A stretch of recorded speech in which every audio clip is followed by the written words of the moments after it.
Hello mga kasamo, at good morning. Ngayon ipapakita ko sa inyo yung mga parents ng white natin, na kahit hindi white yung mga parents nila, nakalabas din sila ng white. Bring it down, go boom.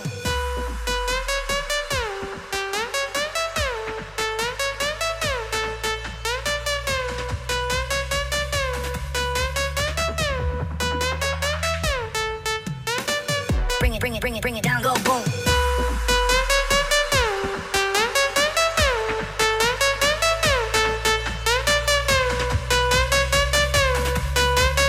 At ini-eksperimento ko lang naman to, na kasi nanonood ako sa sa YouTube, nanonood ako doon. Tapos nakita ko kung paano sila mag-crossbreed. At naisipan kong mag-crossbreed ang ating barako na dumpo at saka yung kanawayon. At ipapakita ko sa inyo yung white natin na una nilang anak.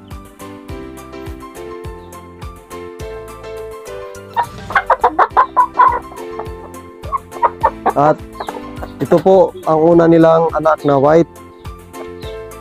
Yan. Dumpo po to. Ang kanyang parents, kanawayo na dumpo, at saka yung lalaki dumpo din. At kung makikita nyo dito sa kanyang liigan, ayan, tingnan nyo dito, parang may ibang kulay sa dito, brown, kaya hindi siya naging pure na white. Ayan.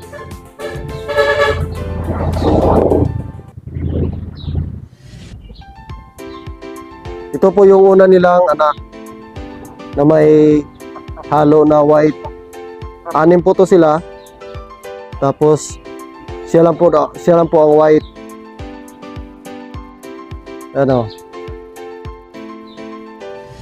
Babae po to, babae. Siguro malapit na tong mangitlog. Hindi ko pa po to kasi hindi pa siya mapasampa. Mga ilang buwan pa lang siguro. Saka yung mga parents nila, ipapakita ko sa inyo.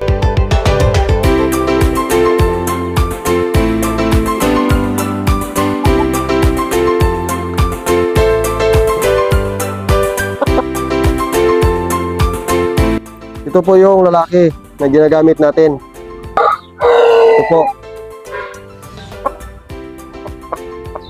yung barako na ginagamit natin.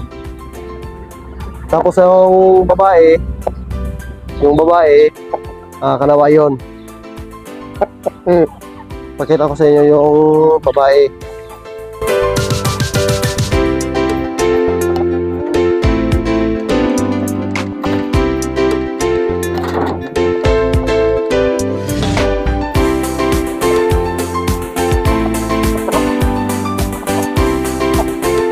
Pakalaki na.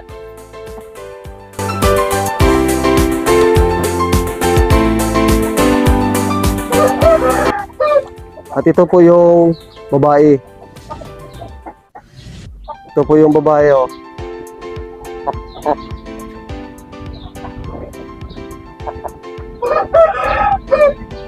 Yan. Pangarap po natin na magka-white. Kaya nanonood ako sa sa YouTube. Sa tingin ko naman parang white naman siya. Yan, pero hindi. Ito po yung babae na ginagamit natin na lumabas yung white. At saka yung pinapakita ko kanina, yun po ang una niyang anak na may isa na white sa 6. At yung pangalawa na niyang anak, may 2 na po white na lumabas. At ngayon, binibreed ko sila. Lagi ko naman to silang minimit. Binibreed ko sila ulit. Yan, pero hindi pa po ito siya magpasampa.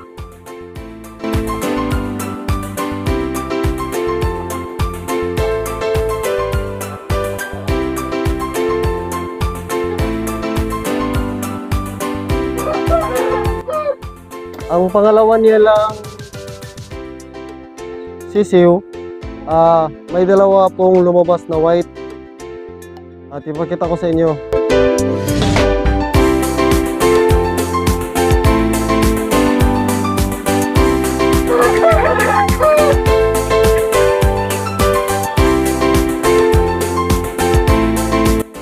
Ito po yung white na pangalawa nilang anak. Yan, babae po to. Makita mo sa kanyang tuka na ano to. Yan o, parang nasisira. Kasi napulutong to. May pulutong. Dumapo sa kanyang tuka. Akala ko nga to, mamamatay na to. At ginagamot ko. Maganda rin naman ang resulta ng gamot. Mawawala naman. Pero yung tuka niya nasira. Pero inil-cutter ko na lang siguro tong sa baba. Siguro mapantay na to. At ito po yung sisiw na babae natin na white. Saka yung lalaki papakita ko sa inyo.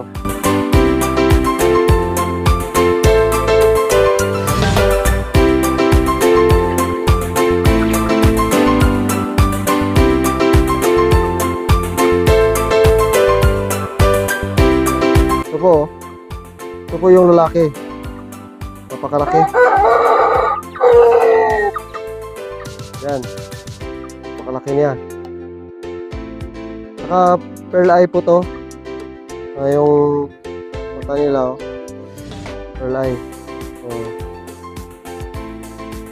Pearl eye po yan, oh.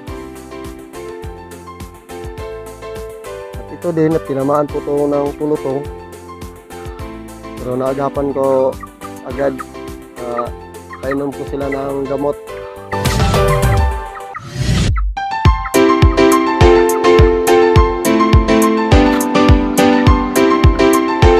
Saka ito din yung kapatid nila na lalaki, parang kahawig ng kanyang tatay. Pearl eye po dito.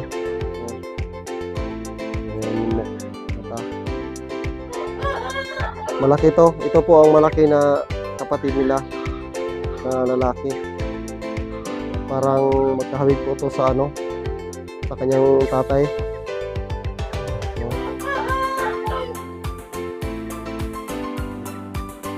5 po to sila. At yung dalawang babae natin.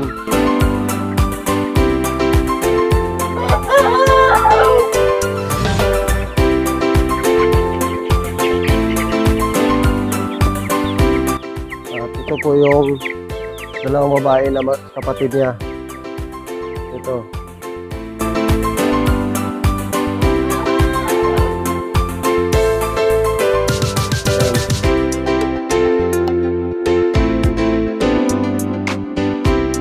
Pearl eye din yan, no?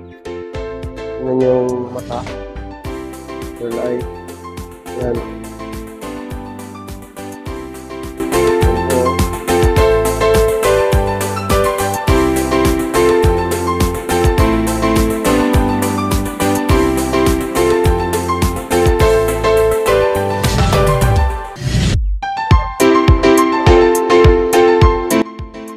Bakit ba tayo naghanap ng white?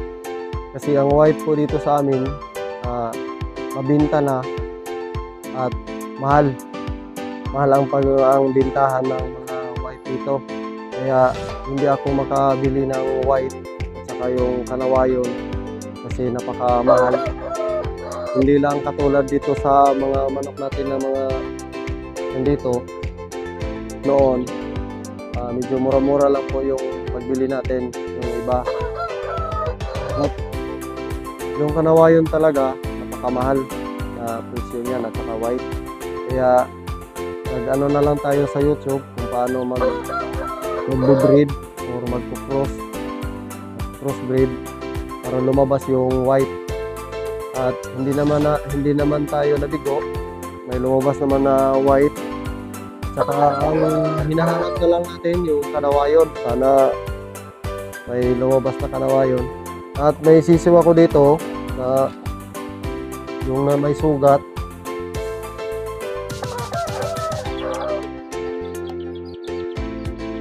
At ito po makita natin, oh. Ayop maging kanawayon to. Pag hindi, okay lang naman.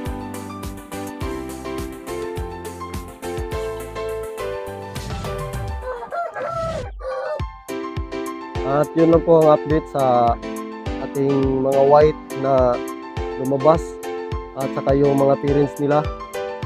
At napakita ko rin sa inyo sa mga susunod na araw kung gaano na sila kalaki yung mga sisiw natin. At kung bago ka lang sa aking channel, at paki-like at hit the notification bell at paki-subscribe na rin para sa sunod ko mga video, ma-update din kayo. Salamat!